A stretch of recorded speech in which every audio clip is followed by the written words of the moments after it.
Corporate tax നടപ്പിലാക്കുമ്പോൾ യുഎഇയിലെ ബിസിനസ്സുകൾ എന്തൊക്കെ കാര്യങ്ങൾ ശ്രദ്ധിക്കേണ്ടതുണ്ട്?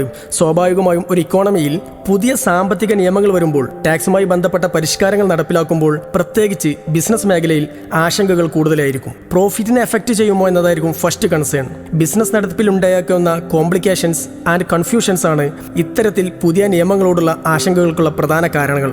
അറിവില്ലായ്മയാണ് ഇതിൻ്റെയൊക്കെ അടിസ്ഥാനം എന്നതാണ് യാഥാർത്ഥ്യം. ഒരു കാര്യം മനസ്സിലാക്കുക, ഇത്തരം നിയമങ്ങൾ വരുമ്പോൾ ഇത് തനിക്കും തൻ്റെ ബിസിനസ്സിനും മാത്രം എഫക്റ്റ് ചെയ്യുന്ന ഒരു കാര്യമല്ല, മറിച്ച് ഈ രാജ്യത്ത് ബിസിനസ് ചെയ്യുന്ന എല്ലാവർക്കും ഒരുപോലെ ബാധകമാണെന്ന ചിന്തയാണ് ആദ്യം വേണ്ടത്. എല്ലാ നിയമങ്ങളെയും സാഹചര്യങ്ങളെയും ഉൾക്കൊണ്ടുകൊണ്ട് അതിനുവേണ്ടി ശരിയായ രീതിയിൽ തയ്യാറെടുക്കുകയാണ് എന്റർപ്രണീറിയൽ മൈൻഡ് സെറ്റുള്ള ഏതൊരു ബിസിനസ്മാനും ചെയ്യേണ്ടത്. ഇവിടെ കോർപ്പറേറ്റ് ടാക്സിന്റെ കേസിൽ വേണ്ടത് കോർപ്പറേറ്റ് ടാക്സ് നിയമങ്ങൾ കൃത്യമായി അനുസരിക്കുക, സ്വന്തം കമ്പനിയിൽ വിജയകരമായി അത് നടപ്പിലാക്കുക എന്നതാണ്. 3 കാര്യങ്ങളാണ് ശ്രദ്ധിക്കേണ്ടത്. First one, corporate tax registration. Second one, maintaining proper accounting records. And third one, corporate tax return filing. First one, corporate tax registration. Trade license issue ചെയ്ത ഡേറ്റ് അടിസ്ഥാനമാക്കി ലേറ്റ് ഫീയും പെനാൽറ്റിയും ഒന്നുമില്ലാതെ കോർപ്പറേറ്റ് ടാക്സിൽ രജിസ്റ്റർ ചെയ്യേണ്ട സമയപരിധി FTA വളരെ വ്യക്തമായി നിർദ്ദേശിച്ചിട്ടും പലരും അത് പാലിച്ചില്ല എന്നതാണ് വസ്തുത.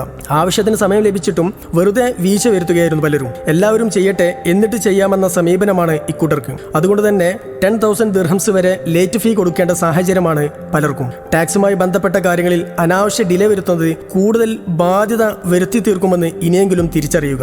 സെക്കൻഡ് വൺ ആയിട്ട് പറഞ്ഞത് മെയിൻറ്റെയിനിങ് പ്രോപ്പർ അക്കൗണ്ടിംഗ് റെക്കോർഡ്സ് എന്നാണ്. കോർപ്പറേറ്റ് ടാക്സ് സിസ്റ്റം നടപ്പിലാക്കുമ്പോൾ ടാക്സ് സംബന്ധമായിട്ടുള്ള റെസ്പോൺസിബിലിറ്റീസ് മാത്രമല്ല, ബിസിനസ് മാനേജ്മെന്റിൽ കൂടി കാര്യമായ മാറ്റങ്ങൾ ഉറപ്പാക്കേണ്ടതുണ്ട്. അക്കൗണ്ടിംഗ് ആൻഡ് ഡോക്യുമെന്റേഷൻ ആണ് അതിൽ ഏറ്റവും പ്രധാനം. കാരണം കോർപ്പറേറ്റ് ടാക്സ് അടയ്ക്കേണ്ടത് ബിസിനസ് പ്രോഫിറ്റിന്മേലാണ്.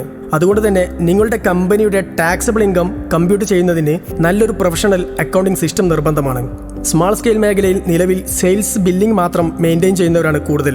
ഇത്തരത്തിൽ ഇൻകംപ്ലീറ്റ് അക്കൗണ്ടിംഗ് സിസ്റ്റം ഇനിയും തുടർന്നാൽ നിങ്ങളുടെ ബിസിനസ്സിൽ കോർപ്പറേറ്റ് ടാക്സ് നിയമങ്ങൾ പാലിക്കാൻ കഴിയാതെ വരും. കാരണം സെയിൽസിനും പർച്ചേസിനും പുറമെ നിങ്ങളുടെ ബിസിനസ്സിലെ വ്യത്യസ്ത എക്സ്പെൻസുകൾ, ഡിപ്രിസിയേഷൻ ഇവയെല്ലാം കൃത്യമായി അക്കൗണ്ട് ചെയ്യേണ്ടതുണ്ട്. എന്നാൽ മാത്രമേ അനാവശ്യമായി ടാക്സ് കൊടുക്കുന്നത് ഒഴിവാക്കാനും പിഴവുകൾ കാരണം ഷോർട്ട് പേയ്മെന്റ് വരാതെ ശ്രദ്ധിക്കാനും കഴിയുകയുള്ളൂ എന്ന് മനസ്സിലാക്കുക. And last one, corporate tax return filing. Financial year അവസാനിക്കുന്നതോടെ കൃത്യസമയത്തിനുള്ളിൽ കോർപ്പറേറ്റ് ടാക്സ് റിട്ടേൺ ഫയൽ ചെയ്യുക എന്നതാണ് മൂന്നാമത്തെ കാര്യം. സത്യസന്ധമായ കണക്കുകൾ കാണിച്ചുകൊണ്ടായിരിക്കണം റിട്ടേൺ ഫയൽ ചെയ്യേണ്ടത്. നിങ്ങളുടെ റിട്ടേൺ സപ്പോർട്ട് ചെയ്യുന്ന വ്യക്തമായ അക്കൗണ്ടിംഗ് ഡാറ്റയും ഡോക്യുമെന്റ്സും നിങ്ങളുടെ അക്കൗണ്ട്സിൽ ഉണ്ടായിരിക്കണമെന്നതും പ്രത്യേകം ശ്രദ്ധിക്കുക.